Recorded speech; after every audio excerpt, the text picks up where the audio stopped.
What up, Redneck Customs fam? It's your boy back here with part 4 of the 6.4 Powerstroke rebuild series, and this is hopefully the last and final video of this particular motor.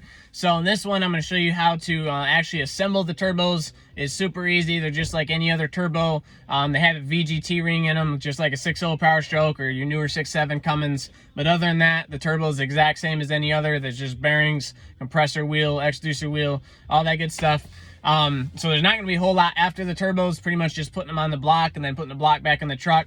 I didn't film hooking everything back up, putting the cab on, all that stuff, because it's just reverse order of taking everything apart, and I've already showed you that in a previous video. So hopefully this video will be super short. Like I mentioned in the last one, let me know in the comments if you guys are interested in any like hats or shirts or anything like that. I'm looking into getting some of those made if you guys are into anything like that. So with that being said, let's get right into the video and wrap up this rebuild series. All right, guys, we're gonna go ahead and start building these turbos. We're gonna start with a small one first. This is gonna be the high pressure turbo. Start out with, obviously make sure everything's thoroughly clean. Take the center part here that houses the bearings and lube up the inside of it with assembly lube. Make sure you have assembly lube on all of it. Grab your shaft. Mine came with new shaft and everything in the kit. A piece of hair off of there. There's going to be 2 rings, look like that. It's like an O-ring, but it's metal. There's going to be 2 of them right down here on the bottom. Cover them with assembly lube. Snap both of them on. Put on the first bearing on the bottom. Cover that with assembly lube as well.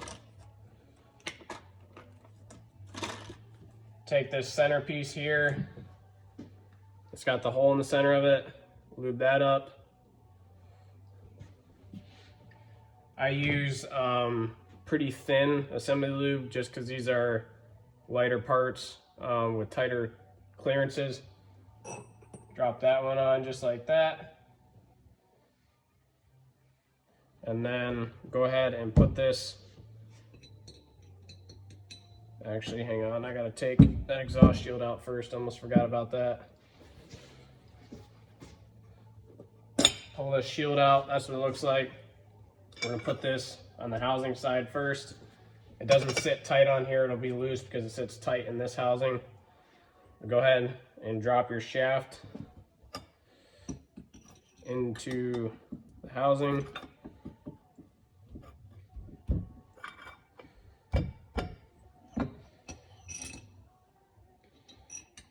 Kind of hung up a little bit, there you go. It should kind of snap in once the 2 steel rings push through. Now it's going to be a little difficult to do this with a shaft sticking out. Grab the other part of your housing, exhaust housing, put just a light coating of RTV around it. Some people use RTV, some people don't. There's no RTV or anything or seal on there when it comes apart. I like to put a little bit on it just to help it seal. Actually, don't forget your clamp. It's kind of important. And once that's on there, be careful of the turbine wheel. We don't want to mar that up. Push them together just like that. Now the way these are going to locate is you've got this hole on the one half that the exhaust shield bolts to, and then you've got the hole right here where the oil feed goes in on the other half, and those should be straight across from each other. So I've got to rotate mine just a little bit.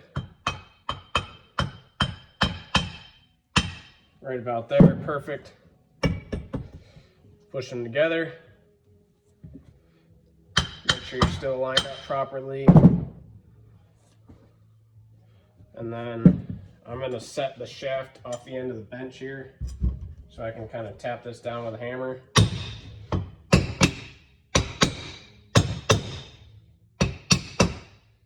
Be gentle when you tap on it because these parts are brittle from heat and they tend to crack and stuff. Tap it just a little bit more.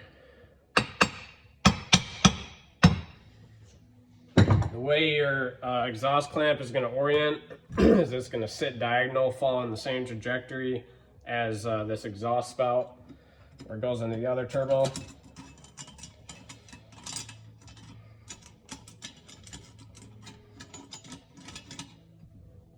Just the cooperators want to move around an awful lot.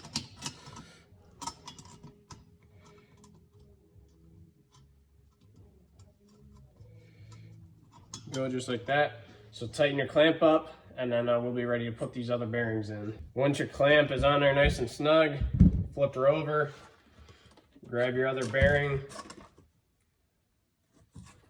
put lots of lube on it.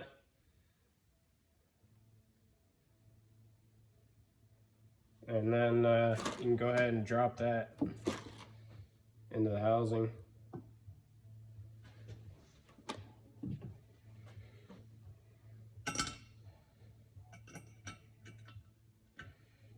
Go just like that.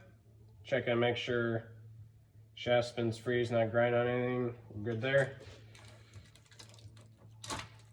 Next, take this flat washer. Doesn't matter which way it goes, it's the same on both sides. This is going to be the thrust surface for the thrust washer.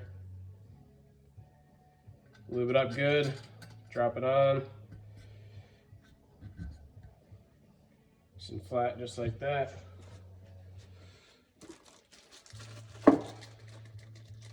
Next we're going to take this copper piece out, or brass piece, sorry. And then this guy here. This guy is going to get this other little steel O-ring on it.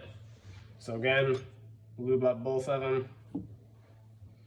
Start with this guy here.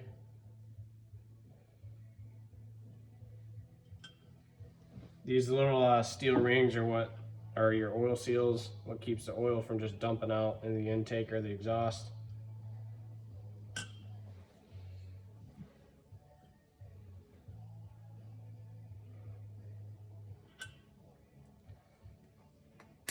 Here it snap just like that. Go ahead and lube up the rest of this piece real good. And then just set it aside right here for a second while we lube up this copper piece.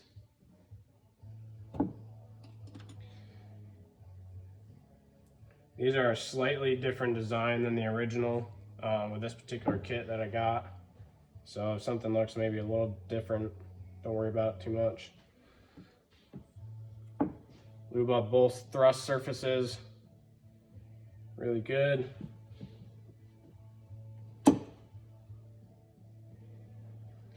You have to worry about like this, the outer surface here, because this is going to be staked in place and it's not going to move. But just a little more lube on this part here, and then you're going to drop this washer on it just like that.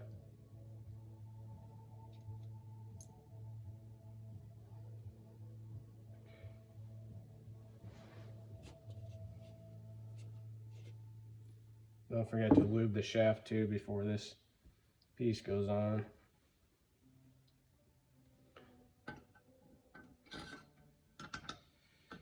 And then that should be staked on there by the two dowel pins, just like that. Next, grab the O-ring. And this silver piece right here, it's got the little ridges on it, looks like a spindle. Lube up the O-ring good.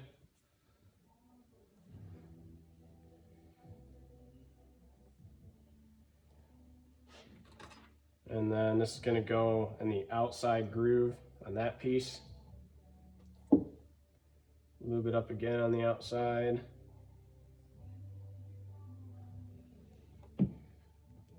Lube up the center of this real well, because this is where that metal oil ring is going to rotate on. We don't want it running dry. And then put some lube on the inside of the housing here where this O-ring is going to slide when we install it. Don't want that dry either.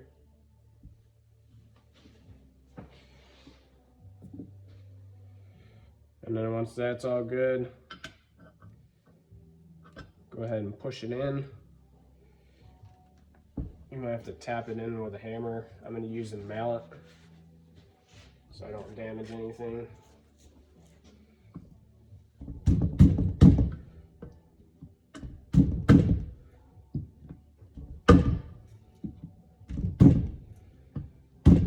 Should go on just like that.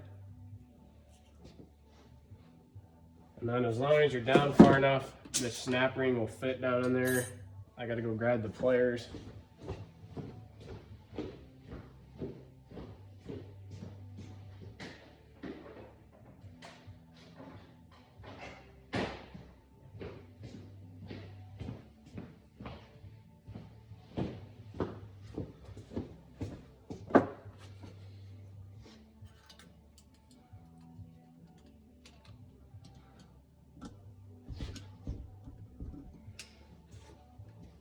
Snap ring set in there, then take like a socket or something, or a flat blade screwdriver, and just tap on it.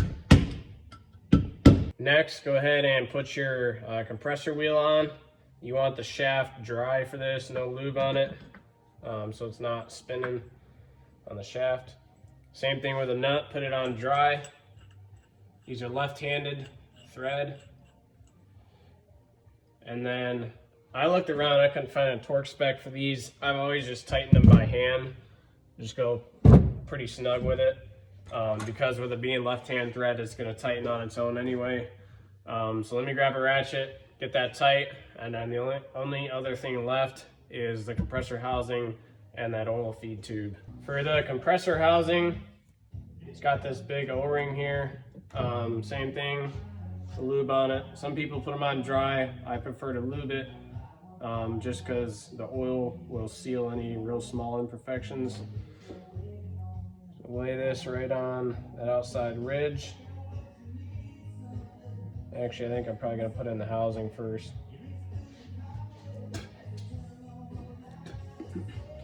For the compressor housing, you got this big O-ring here. Just put lube all around it and then drop it in the housing.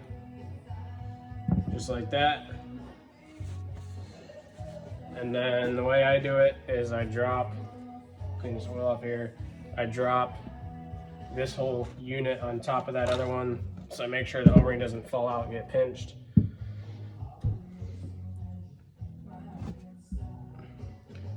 For orientation, the snout on this is going to go out the same side as that piece there. And I put a stake on mine, if I can find it. I staked one of these, I think it's this guy here. But anyway, orient it like that and you'll be good.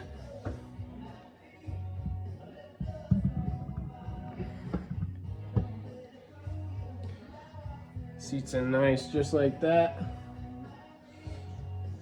And then there's just 5 bolts.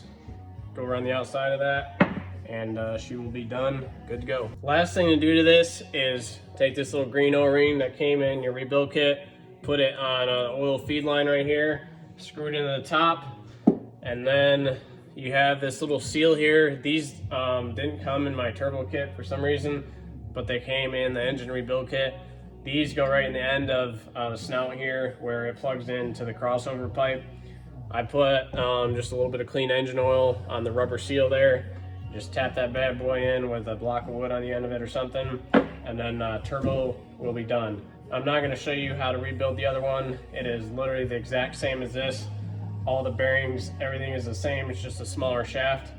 The only difference is it has the variable vane mechanism in there, which is just 3 bolts. Super easy to figure that out. So done with the turbos and moving on to the next thing. All right guys, so I got the motor bolted back in the truck now. The only other thing that I did was bolt on the exhaust up pipes. 3 bolts on the bottom, 3 on the top. Same thing for this one, 3 on the top, 3 on the bottom. And then for the crossover pipe that goes to the EGR, 2 bolts into this up pipe, 2 here for the mounting, and then 1 bolt down here off that little bracket. And then you will be good to go. Motor's all back together, you can put it back on the truck. So that's gonna be it. I'm not gonna film the process of putting everything back together. Straightforward, same thing as taking it back apart. Just do everything in reverse and you'll be good to go. So the next thing you're gonna see is the motor or the cab and everything back together on the truck, and with this thing running, just to show you that the rebuild works, and then we will be done with this build. All right, guys, there it is. So unfortunately, I couldn't find the clip anywhere where I actually bolted the turbos onto the block and put the heat shield underneath it. So either I filmed it and it got deleted somehow, or I forgot to film it. I'm not sure what happened there. But anyways, motor's back in the truck. Runs fine now, no lights or anything. Started up for you. So this is about 5 or 6 months after I rebuilt this thing. It's got about 16,000 miles on it. It had 198 or 200,000 on it when I got the truck. So I've been driving it, haven't had any issues with it at all. It's no lights on. This truck obviously has goodies on it. I'm not gonna obviously tell you a whole lot about that just for legal purposes, but it's got all the proper things done to it to make a 6.4 run well. And yeah, so that's gonna wrap up part 4 of the 6.4 Powerstroke rebuild series. I don't know if I'll do another one of these again. This is the second one I've done. Both of them were kind of sloppy. I really didn't take a whole lot of time filming them and doing it the right way.